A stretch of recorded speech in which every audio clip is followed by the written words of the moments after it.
Hello, everyone. Welcome to From the Heart. I'm Joshua. And I'm Mary. And we're excited to bring to you all that's new and good when it comes to the arts in Central Florida. Today, we're learning about United Arts of Central Florida. President and CEO Flora Maria Garcia is here to tell her vision for the future of the art and our artists in Central Florida. Welcome, Flora Maria. Thank you. We're glad to have you here. What does the future look like for our artists here? I think the future looks great. We're raising more money than we ever have at United Arts of Central Florida. We exceeded the $6.1 million budget figure, which we hadn't reached since 2008. So I think the economy is getting better.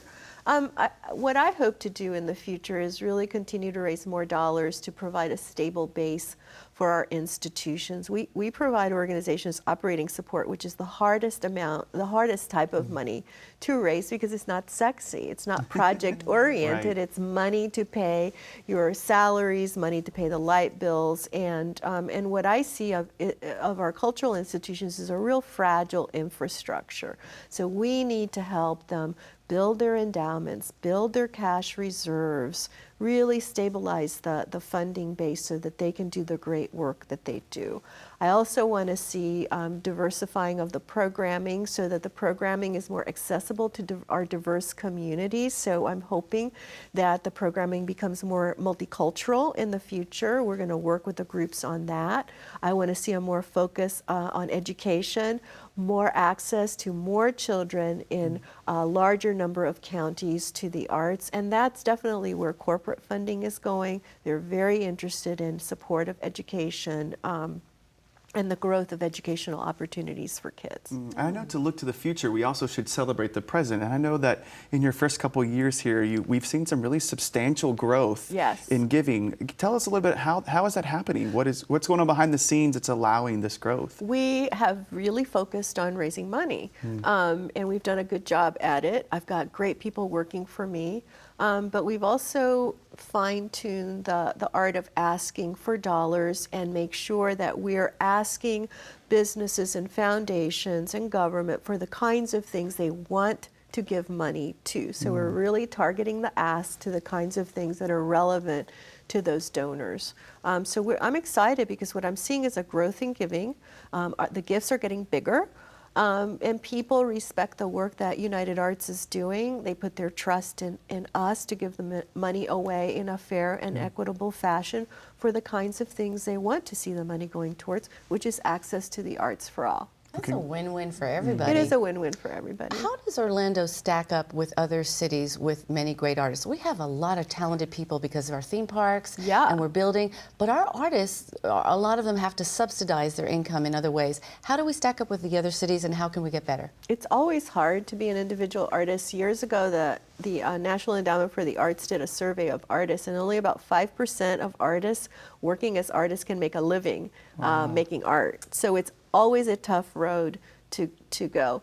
We have a huge creative community here. We have, just among the 3 theme parks, we have more than 9,500 creatives working in Central Florida, so a really wonderful percolating hub of creativity and people supporting each other. So it's a matter of focusing on being professional, getting your work out, knowing how to market yourself, and the quality of your work has to be really high because it's a very competitive field. There's a saying, we're all in this together. Agreed.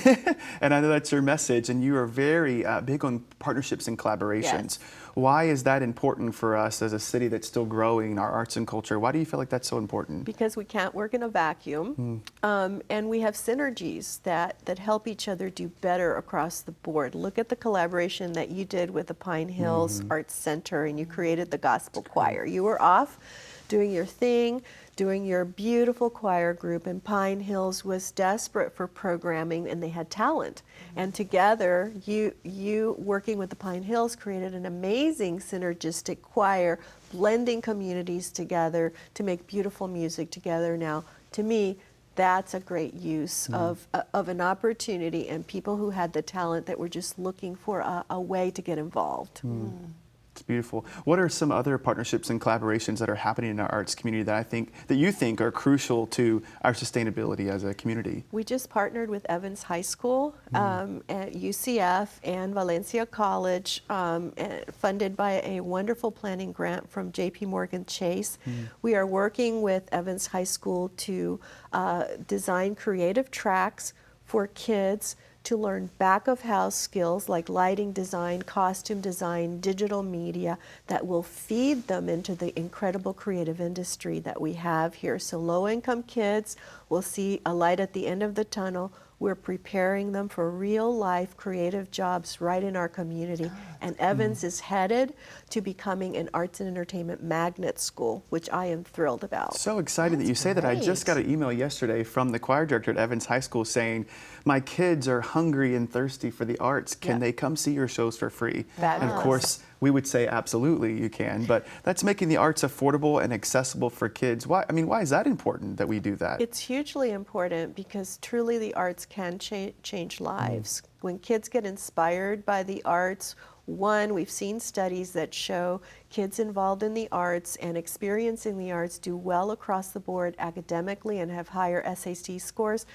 There's a discipline involved, there's critical thinking skills that grow with engagement in the arts. So the arts are not just inspirational and powerful from an individual experience, but they're good across the board at keeping kids in school and improving their academics. Not too long ago, we adjudicated a talent show in Pine Hills, and these 3 young men, 17, were dancers, hip-hop dancers, and they put together this great act. But I remember you said to them, Joshua, you said, there's so many other things you could be doing with your time right now, and things not as creative as this, that this is keeping you in a really good place. And it's so true. If it weren't for that discipline, you could tell that they practiced and had it going on.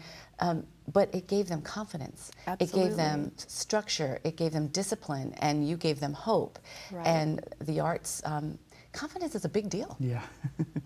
What are some other things happening here in Central Florida with kids and teens that you know of that you can bring to our listeners that we can just celebrate in the arts?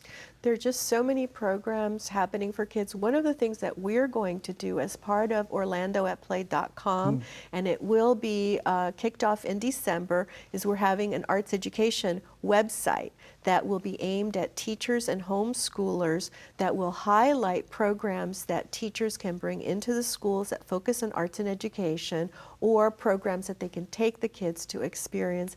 The site will have curriculum guides. It'll have little videos about what they're going to experience in the schools. So it's a one-stop shop for teachers to know about what's available for their students. So I'm excited about that. That website would be?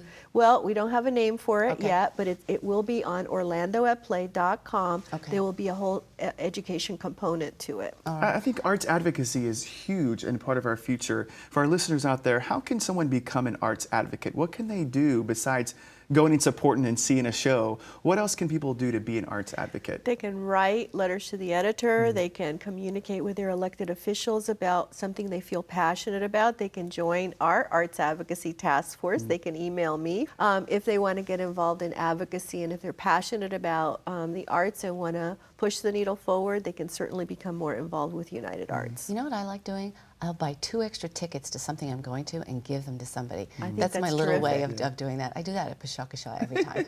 That's a great idea. Flora, you have been an absolute joy to talk to, and we could go on again for hours just talking about the future that is bright for the arts. But thank you for your influence and all that you are doing in this community. Yes, I'm happy to be with you. Brilliant leadership. Thank you.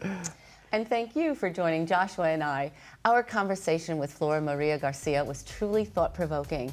We hope you run into Flora Maria at an art event around town. And if you do, make sure to tell her that Joshua and Mary say hello From the heart.